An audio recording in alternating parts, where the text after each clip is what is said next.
Hey y'all, I'm so excited to be back filming some more Bible journaling videos for y'all. Today we are going to start a new series called Bible Journaling for Beginners. And today we are going to talk about what is Bible journaling. I have been filming Bible journaling for how long, and I have not started filming about this yet. So let's get started. Hey y'all, so I told you in my intro, today we were going to be talking about what is Bible journaling.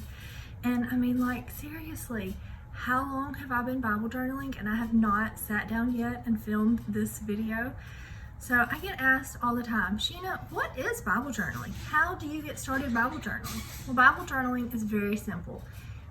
It is about spending more time with God. It's about spending more time meditating on His Word, and we just leave a little bit of creativity behind when we're done. There's no right or wrong way to Bible journal. You Bible journal what works for you and how it works for you. As long as you are spending more time in the Word and with God, then you are doing what you're supposed to be doing in Bible journaling. The other question I get asked all the time is, well, what do I need to get started? You don't need anything fancy to get started. I promise you, you can get started with the tools that you have in your home. When I first started Bible journaling, I started out with just my regular Busy Mom's Bible.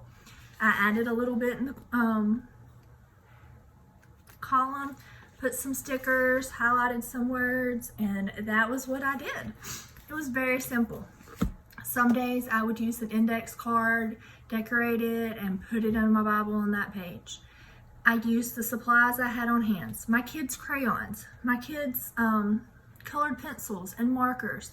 And I used to be a scrapbooker, so I had tons and tons of scrapbook supplies, y'all. So I used all of those supplies. I had tons of stickers. Stickers are like one of the top supplies for Bible journaling. So really, I just hope you understand that you can get started with the supplies that you have in your home. You do not have to go shopping or buy anything special to get started.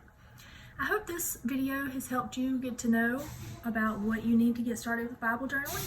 If it did, I hope you'll give it a thumbs up. You'll hit the subscribe button and make sure you hit the little bell beside it so you don't miss any more of my videos. And I'll see y'all next time. Bye, guys.